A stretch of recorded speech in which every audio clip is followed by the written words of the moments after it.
오늘은 시편 122편 1절 말씀을 중심으로 지난주에 이어서 우리 교회는 두 번째 시간으로 함께 은혜를 나누고자 합니다.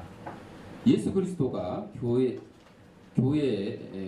참으로 하나님께서 원하시는 교회라면 이 교회는 세상에서도 가장 큰 영향력을 행사하는 조직입니다. 큰 회사나 훌륭한 학교 등을 다 합해도 하나님의 뜻을 행하는 보잘것없는 작은 교회의 영향력에는 미치지 못하는 것입니다. 사리 분별이 있는 사람이라면 공공한 때가 닥치면 교회로 발길을 돌리는 법입니다.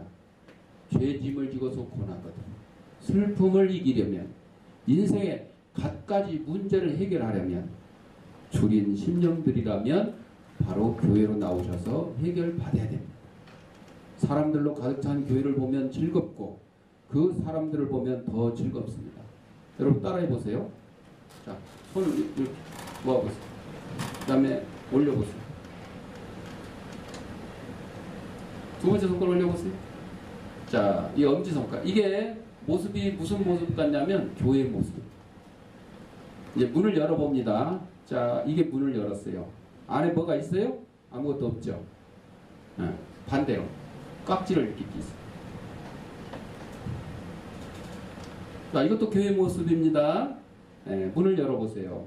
안에 뭐가 있어요? 손가락들이 있죠? 자, 교회에 비어있는 교회와 사람으로 가득 찬 교회를 표현하는 모습입니다. 제가 주일학교 다녔을 때 배운 거예요. 아직도 안 잊어먹고 써먹고 있어요. 자, 그래서 여러분들도 옆자리가 비어있으면 서운하죠. 어? 우리 권사님 어디 가셨지? 아, 거기 간다 그랬구나. 그렇구나. 어? 여기 누구 자리지? 할아버지가 안 오셨네? 아, 그래요. 김하영 목사님. 어? 오늘 이 더운데 어디 가셨을까? 일하러 가셨나? 궁금하잖아요. 여러분, 옆자리가 가득 차 있으면 여러분 마음도 포근해지고 안심이 돼요. 그러나 비어있으면 걱정이 되기도 하고 서운하기도 하죠. 우리 인생을 바로 하나님 중심, 교회 중심으로 살아가야 되는 건데, 어떤 아이가 이렇게 상담을 합니다. 정말 이런 말 하기는 싫지만 저희 아버지께서는 너무 교회에 빠졌어요. 이거 어떻게 고치는 방법이 없을까요? 정말 너무나 괴롭습니다. 매일 밤마다 아버지께 설교를 들어야 한다니. 그리고 우리 아버지가 너무나 불쌍해요. 수요일, 금요일, 토요일, 주일 이렇게 교회 나오고 있어요. 제발 교회에서 벗어나는 법 좀 가르쳐주세요. 이런 답변이 옵니다. 교회에 빠지셨다고요? 당신은 정말로 행운아이입니다. 저희 아버지는요, 불교에 빠져서 지금 산에서 안 내려온 지 10년째입니다. 교회에 빠진 걸 정말 다행이라고 생각하십시오. 아버지 보고 싶어요. 요요. 그 일주일에 한 번 이상은 만나잖아요. 그러나 절에 빠진 사람은 지금 10년째 언제 하산해야 될지 모를 수도 있다. 이런 우스갯소리가 있는데, 여러분, 이건 웃자고 하는 얘기지만 교회에 빠진 사람은 행복에 빠진 거예요. 그러나 다른 종교에 빠진 사람은요, 불행에 빠진 거예요. 그걸 어떻게 하냐고요? 성경에 다 기록을 해놨어요. 하나님께서 우리에게 다 말씀을 해주셨어요. 그러니까 제가 여러 번 강조하지만 세상에 어떤 책에 써져 있는 거는 읽고 믿어요. 아, 근데 하나님의 말씀이 기록된 성경은 또 굳이 안 믿으려고. 에이, 이런 게 어딨어? 안 믿으려고. 아니, 모세의 10개 영화를 통해서 홍해가 갈라지는 걸 보여줬잖아요. 옆에 막 물이 멈춰가지고 벽이 생겨. 정말 우리 그거 보고는 야, 대단하다. 볼 때마다. 그런데도 안 믿는 사람은 에이, 영화로 그냥 만들었으니까. 아니, 그 영화를 어떻게 만들었어요? 성경에 기록된 거를 근거로 만들었잖아요. 여러분, 영화에 보면 어떤 거는 이 영화는 실화를 바탕으로 했음. 이렇게 한 영화가 있죠. 그러면 거기 나온 얘기가 실제 있었던 거를 이렇게 영화로 꾸민 거죠. 그런데 어떤 영화는 여기에 나오는 사람과 도시와 내용은 전부 허구입니다. 이건 뭐예요? 만든 거예요. 창작한 거예요. 그런데도 그 허구인 영화를 보고 그 내용을 그냥 고지고대로 믿는 사람이 있어요. 참 어리석은 사람. 어리석은. 하나님께서 저와 여러분에게 은혜를 주셔야 예수님도 믿게 되고 하나님 말씀도 믿게 되는 거예요. 그러니까 여러분들 은혜를 받았으니까 지금 이 자리에 앉아 있는 거죠. 자, 우리 교회는 첫째, 모든 사람의 교회입니다. 우리 교회는 모든 성도들의 교회예요. 교회의 주인은, 교회의 머리는 예수 그리스도고 교회의 주인은 우리 성도예요. 목사가 주인이 아니에요. 목사는 성도의 교회 대표자예요. 대표자. 서류상 대표자일 뿐이에요. 여러분, 우리가 주양교회는 내 교회다. 나는 내 교회를 사랑하고 자랑스럽게 여긴다. 이렇게 고백을 해야 됩니다. 이상적인 교회는 모든 성도들이 한결같이 중요한 사람들이며 모든 모임에서 중요한 역할을 하며 함께 생활하며 서로 사랑하고 하나님을 위하여 함께 일하는 크고 행복한 하나의 가족입니다. 교회 안에서도 네 일, 내 일이 따로 없어요. 그렇다고 뭐 여러분들 대신 저 대신 올라와서 설교하는 건 아니고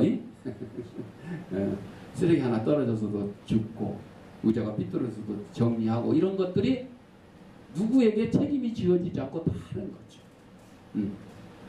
그래서 저는 밥 먹을 때도 누가 밥을 차려주기를 기다리는 게 아니라 다 순서 기다려서 저도 제가 먹을 만큼 다 먹는 거죠. 어르신들이 힘드니까 이렇게 갖다 드리지만 저는 아직 그럴 나이도 안 됐고 그렇기 때문에 다 똑같이 이렇게 하는 거죠. 이게 교회. 지민아, 교회에 대해서 우리 다 주인의식을 가지고 살아간다 하는 거죠. 자, 그래서 빈부귀천, 유무식을 막론하고 모든 사람들이 평등한 곳이 바로 교회입니다. 좋은 교회에서 교제라는 말이 있죠. 모든 성도들이 평등하여 가장 작은 자라도 귀중한 존재이며 직분이 주어집니다. 모든 성도들이 짐을 나누어지고 책임을 감당하는 우리들의 교회인 것입니다. 또 두 번째로 우리 교회는요, 살아있는 교회가 돼야 돼요. 살아있는 교회. 죽은 교회가 어디 있어? 여러분, 얼음 창고에서 병아리를 부화시킬 수 없죠. 요즘 35도 넘어가지고 베란다에 나오는 계란이 병아리가 나온 경우도 있죠. 그래서 차갑고 죽은 교회에서는 결코 영원히 새롭게 태어날 수가 없어요. 이 차갑고 죽은 이 교회가 이 35도 넘는 이 여름에는 오히려 피난처가 될 수도 있겠네. 영혼의 피난처가 아니고 육신의 피난처가 되는 거예요. 가장 따뜻하고 가장 생명력 있는 그런 넘쳐나는 교회가 가장 많은 사람들을 예수님 앞으로 인도하는 거예요. 여러분, 교회로 인도하는 게 결국은 예수님께 인도하자. 이것이 중간 기착지가 교회가 되는데 교회로 인도하고 그걸로 끝내서는 안 돼요. 교회로 끝나고 교회로 인도하고 그 교회 출석하고 그걸로 끝나고 천국에 이르지 못한다 그러면 아무 소용이 없어요. 교회는요, 임시 처소예요. 임시. 천국을 가기 위한 임시 처소입니다. 그런데 그걸 잘못 생각해서 교회가 영원한 처소로 천국으로 착각을 하면 안 되는 거죠. 살아있는 교회는 많은 사람들을 이끌며 특히 젊은 사람들을 이끌게 됩니다. 어린이 젊은이가 없는 교회는 오래가지 않아 존속하게 하지 못하게 된다. 시골 교회들이 지금 그렇습니다. 시골의 교회뿐만 아니라 동네 자체가 아이들이 출생을 하지 못하잖아요. 노인네들만 있잖아요. 제일 젊은 사람이 뭐 65세. 이러다 보니까 어떻게 돼요? 교회도 마찬가지예요. 교회도 다 할머니 할아버지들만, 할아버지도 별로 없어요. 왜? 할아버지들은 오래 못 살잖아요. 평균 나이가 남자보다 여자가 3살 이상 더 못 살아요. 그러다 보니까 할머니들만 다 계셔. 할머니들만. 저희 장모님도 시골에 혼자 계시지만 다 집집마다 할머니들만 혼자 계시는 거예요. 그러니까 교회도 마찬가지. 그 교회 어떻게 돼요? 얼마 되지 않아서 문 닫는 거죠. 왜? 거기 담임을 할 목사님이나 전도사님이 없는 거예요.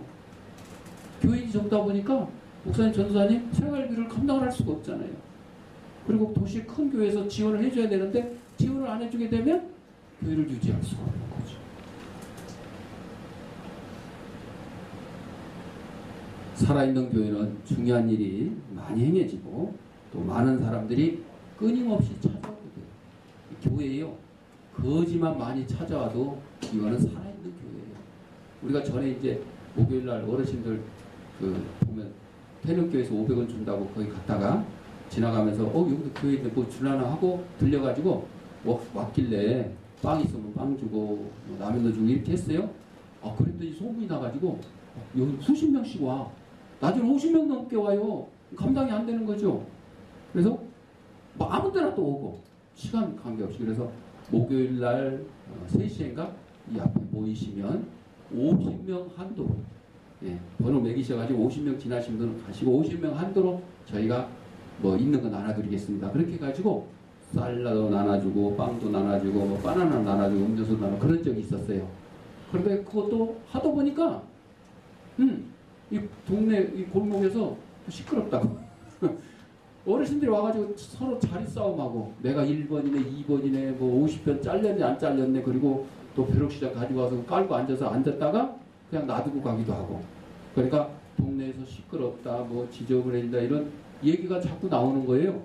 그러다 보니까 할 수 없이 중단을 한 적이 있어요. 어쩔 수 없이 그렇게 됐지만 자우지간요 교회는요 예배를 드리러 오던 국어를 하러 오던 많이 와야 돼요. 여러분 아니 교회에 가서 국어를 하러 갔는데 목사님한테 핀잔 맞고 깡통 걷어차고 이러고 간다 그러면 그 다음부터 그 교회 누가 동냥하러 오겠어요? 아무도 안 와요. 소문나갖고 아무도 안 와. 그런데 그 교회는 가면 작은 교회라고 할지라도 뭐 하나라도 준다. 도움이 된다. 이렇게 돼야지 오는 거죠. 그래서 교회요 훌륭하고 아름다운 사람만 올 것이 아니고 괴롭고 힘든 사람도 와야 됩니다. 배고픈 사람도 와야 됩니다. 그렇게 와서 도움을 받아가야 돼요. 이게 뭐라고요? 살아있는 교회. 또 교회는 훈련된 교회입니다. 여러분 축구선수가 좋은 경기를 하기 위해서는 훈련을 하죠. 의사가 환자를 치료하기 위해서는 훈련을 해요. 보통 6년 이상 공부를 합니다.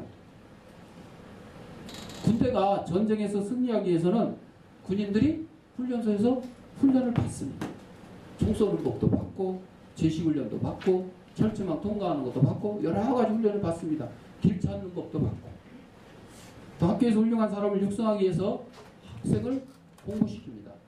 초등학교 6학년, 중학교 3학년, 고등학교 3학년, 대학교 4학년, 대학원 3학년 얼마나 많은 공부를 하게 됩니까?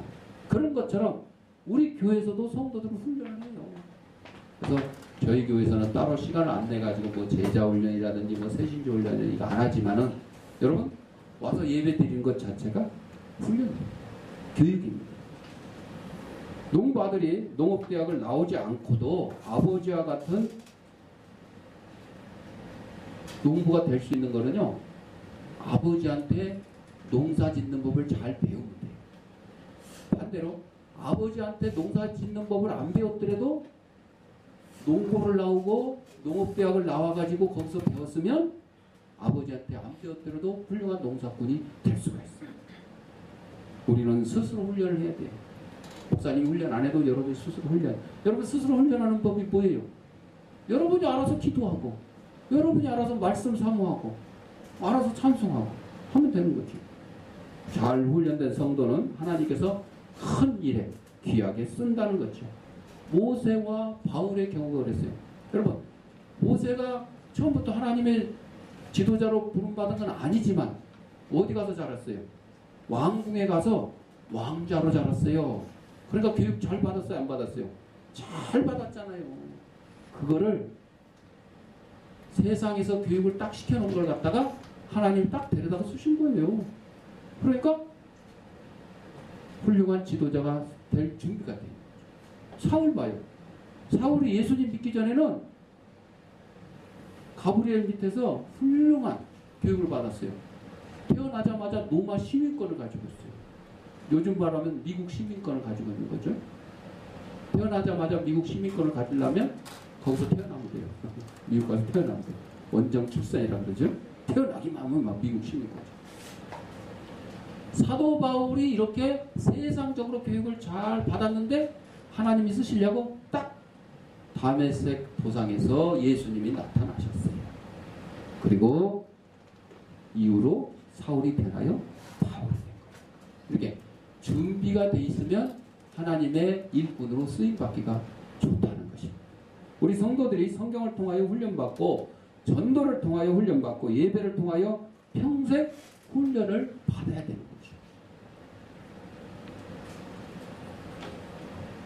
오늘 주일날 아침에 설교 마무리 작업을 하고 있는데 누군가 목사님은 방문을 두드립니다. 여러분이 남루한 차림의 아이 셋이 문 밖에 서 있었어요. 부모님의 이혼으로 파괴된 결손가정의 자녀들인데 목사님 바쁜 시간이었지만 교회 이것저것을 보여줬어요. 한참 구경한 후에 큰 아이가 예배가 언제 시작되느냐고 물었어요. 우리 11시 예배해요. 그리고 이렇게 말합니다.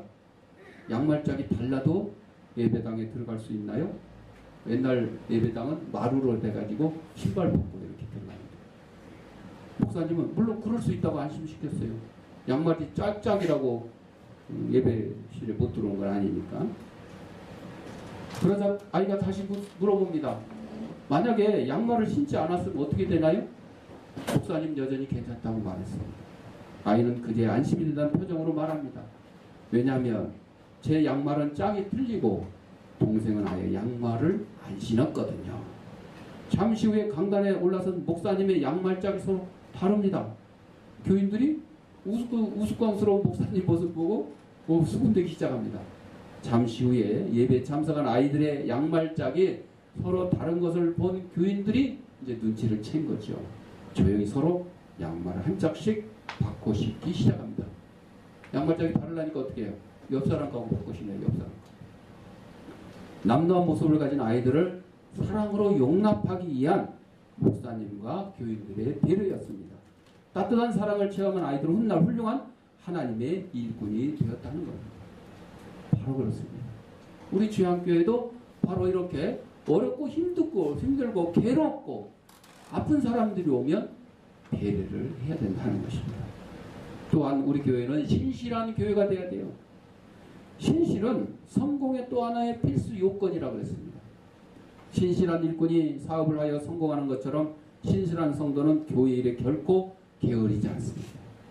가정에서, 회사에서, 사업장에서 아무리 충실하다 하더라도 교회에 와서 충실하지 못하면 그것은 잘못된 것입니다. 교회에서 충실한 사람은요, 회사에서 충실합니다. 학교에서도 충실합니다. 무슨 일이든지 책임감 있게 일합니다. 그러나 반대로 회사에서, 학교에서, 사회에서 충실한 사람이 꼭 교회에서 충실하다고는 할 수 없습니다. 그러니까 우리는 반대의 사람이 돼. 어떤 사람? 교회에서 먼저 충실한 사람이 돼요. 그런 사람은 어디를 가도 충실한 사람이 되는 거죠. 우리가 교회에 충실하다면 많은 영혼들을 하나님께로 이끌 수가 있습니다. 신실한 성도는 모든 성도에게 힘을 주고 지역사회 교회 이름을 빛낼 것입니다. 전쟁터에서 군인이 먼 산만 바라보고 자기 총만 지키고 있다면 그런 전쟁에서 아무 쓸모가 없는 사람이에요. 적이 오는 것을 방어하기 위해서 사격 자세를 취하고 눈을 부릅뜨고 오직 충실한 성도만이 잘했다, 착하고 충성된 종이라고 칭찬을 받게 되는 것입니다. 또한 우리 교회는 11조를 드리는 교회가 돼야 돼요. 헌금에 대해서 회교도를 본받아야 될 게 하나 있어요. 회교도 우리는 본받아야 될 것이 거의 없다 그러죠. 근데 한 가지 있어요. 테러하고 막 이런 건 다 필요 없고, 이 회교도들은요, 지도자, 그 회교 지도자의 생일날 그 지도자의 몸무게만큼의 다이아몬드를 바친대. 아니 쌀을 바치는 것도 아니고 금을 바치는 것도 아니고 다이아몬드를 바친대요. 2,500만 달러 정도. 여러분 2,500만 달러면요 300억이 가까워요. 우리 돈으로 300억은 그냥 3억 바칠 것도 없지. 우리 같으면. 또 몸무게 2배에 해당하는 순금을 바치게 돼요. 그러니까 몸무게만큼의 다이아몬드를 못 바치면 몸무게 2배의 순금을 바친다. 아니야, 금 한 돈이 얼만데, 금 한 돈이 뭐 20만 원인가? 계산해봐요. 다이아몬드보다는 못하지만 몇십억 될 거야, 몇십억. 여러분, 왜 그래요? 그만큼 자기가 섬기는 알라신의 종, 그 지도자에 대해서 이렇게 존경심을 가진다. 우리는 그렇게 할 필요는 없어요. 우리는 목사님 앞에 드리는 게 아니에요. 누구한테 드리는 거예요? 하나님께 드려요. 하나님께 드려요. 하나님께. 우리가 기도하고 예배하고 찬송하더라도 11조를 제대로 하지 못한다면 충만한 믿음을 가지고 있는 것이 아니라는 거죠. 그러니까 11조는 헌금의 일부잖아요. 여러분들 교인의 의무라고 제가 주보 뒤에다 이렇게 기록을 해놨어요. 뭘 해야 돼요? 예배 드려야 되고, 예배 안에는 뭐가 들어가요? 기도, 말씀, 찬송, 헌금 이렇게 들어가요. 예배 안에 다 포함되어 있어요. 우리 성도가 해야 될 일이. 그 다음에 나가서 전도하고 구제하고 봉사하고 하는 일을 하는 거죠. 우리가 부인과 자식들을 사랑한다고 하면서 생활비를 안 갖다 주는 아버지가 있으면 이거 훌륭한 아버지예요? 아니죠. 나쁜 아버지죠. 처자식을 사랑한다 그러면 처자식이 먹고 살 수 있도록 어떻게 해야 돼요? 생활비를 줘야죠. 생활비를 줘야죠. 요즘에는 이제 뭐 이혼하는 가정이 많이 늘어나가지고 그 양육비라고 해요. 양육비. 자녀의 양육비. 그래서 엄마가 아이들을 키우면 아빠는 돈 벌어서 양육비를 보내줘야 돼요. 근데 많이 버는 사람은 양육비가 뭐 얼마 안 돼요. 그러나 많이 못 버는 사람은요 뼈 빠지게 벌어서 아이들 양육비 준이라고 바빠요. 안 주면 법에 또 처벌받아요. 그러니까 양육비 줄 능력 안 되면 그냥 살아. 그냥 살아. 그냥 사는 게 나아. 그 양육비 주려면 보통 일이 아니거든요. 자, 그래서 11조를 바치는 즐거움을 알고 있는 사람들의 생활에는 하나님께서 풍성한 복을 내려주신다고 했어요. 하나님께서 뭐 여러분 돈이 없어서 여러분 그러고 헌금하라 그래요? 11조 내라 그래요? 아니요. 뭐 하기 위해서? 여러분에게 더 복을 주시려고. 복을 주시려고. 헌금이 뭐예요? 하늘 창고에 여러분의 보물을 쌓아놓는다 그랬어요. 여러분 돈 있는 곳에 마음이 있다고 그러죠. 곳간에서 인심 난다 그러죠. 그러니까 하늘 창고에 여러분이 헌금을 할 때마다 쌓아놓는 거예요. 그럼 여러분의 마음은 어디에 가 있어요? 천국에 가 있는 거예요. 천국에. 여러분 마음 천국에 가 있어요. 근데 하나님 앞에 헌금하지 아니하고, 응? 11조 하지 아니하고 그걸 갖다가 엉뚱한 데 썼어요. 그러면 여러분의 마음은 어디 가 있어요? 천국에 가 있는 거야 아니라 그 돈이 쓰여지는 곳에 가 있는 거예요. 아예 학원비를 그걸 냈어요. 11조 안 하고 아예 학원비를 냈어요. 그럼 여러분의 마음은 천국에 가 있는 게 아니고 아예 학원에 가 있어요. 이놈이 오늘 학원에 갔나 안 갔나, 공부를 제대로 했나 안 했나, 오로지 이것만 신경 쓰는 거예요. 하나님의 사람으로의 성도로서의 삶을 살아가기가 어렵다. 그렇다고 뭐 학원 보내지 말라는 거 아니에요. 능력 되면 뭐 보내도 돼요. 그러나 우리 지향교회에서는 바로 어려운, 힘들고 어려운 아이들을 위해서 아동센터를 운영하면서 아이들이 아동센터에 와서 열심히 공부하고, 뭐 공부만 해요? 미술도 하고 테니스도 하고 여러 가지 활동을 할 수 있도록 도움을 주고 있잖아요.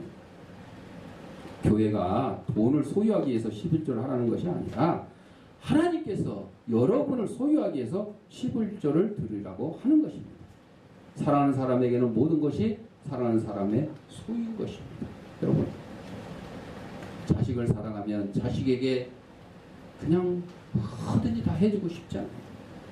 그런 것처럼 하나님을 사랑한다 그러면 하나님께 내가 가진 돈도 드리고 싶고 내가 가진 지식도 드리고 싶고 모든 것을 내가 가진 재주 그런 거 다 드리고 싶은 거예요. 이것이 인지상정이에요. 그러면 거꾸로 하나님께서 바로 나를 사랑하시게 되고 나를 사랑하시게 되면 하나님께서 나에게 좋은 것을 줘야 안 줘요? 줘요. 당연히 주죠. 그래서 11조를 드리는 교회가 돼야 된다는 거죠. 마지막으로 사람들을 구원하는 교회가 돼요. 교회 전도 이유가 뭐예요? 교회 존재 이유가 뭐예요? 내가 정답을 얘기했네. 교회 전도 이유. 교회의 존재 이유가 전도. 하나님 말씀 전하는. 왜? 나도 누구를 통해서 예수님을 믿게 됐잖아요.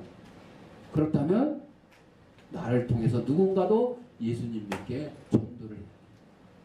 인생의 행복과 평안과 기쁨을 맛보시려면 그리스도를 영접하고 그리스도께 나오게 만들어야 돼요. 나도 그렇지만 다른 사람들.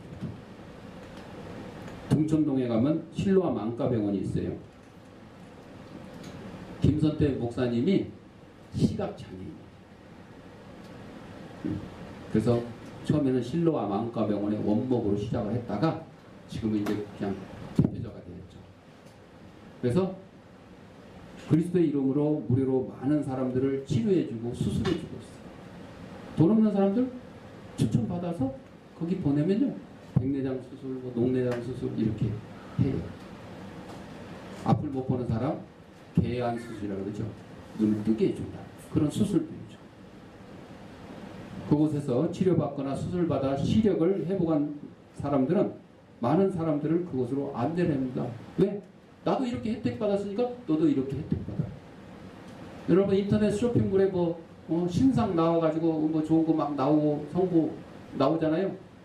그러면 어떻게 해요? 아 이거 마음에 든다 해서 샀어. 사서 써보니까 너무 좋아. 그럼 입 다물고 있어요? 나 혼자만 써야지? 아니죠. 친구들한테 나발나발 누구한테 나발나발 다 얘기하잖아요. 그런 거예요. 그런 거죠. 좋은 일 있으면 많은 사람한테 알리는 거죠. 바로 우리의 전도가 그렇습니다. 내가 예수 믿고 천국 가게 되었고 또 천국 가기 전에는 그냥 맨날 뭐 슬프고 괴롭고 이래요? 아니요. 똑같이 슬픈 일을 당해도 예수 믿는 사람은요 기쁨이 함께하는 거죠. 똑같이 몸이 아파도 예수 믿는 사람은 감사가 넘치는 겁니다. 이런 좋은 것들을 아직 예수 모르는 사람들한테 알려드리는 거죠. 우리는 영적인 눈이 어두웠을 때 그리스도에게로 나와서 광명을 찾은 것처럼 바로 아직도 예수님을 모르고 영적인 눈이 어두운 그런 영적인 시각 장애인들을 예수님께 인도해야 된다는 것입니다. 하나님께서는 자신의 영광을 위하여 우리가 꿈꾸는 교회를 이룰 수 있도록 도와주십니다. 이와 같은 교회를 이룰 수 있는 길은 우리 모두가 우리 자신을 버리고 그리스도의 역사를 위하여 온전하고 충실하게 헌신해야 되는 것입니다. 예수님께서 우리를 위해 오실 때 예수님으로부터 우리는 잘했다, 착하고 충성된 종이라고 칭찬을 받아야지 이 악하고 게으른 종이라고 책망을 받아서는 안 된다 하는 것입니다. 사랑하는 성도 여러분, 우리 교회는 이렇게 하나님으로부터 칭찬받고 또 여러분 각 개인이 착하고 충성된 종이라고 칭찬받는 저와 여러분이 되시기를 바랍니다. 기도하겠습니다.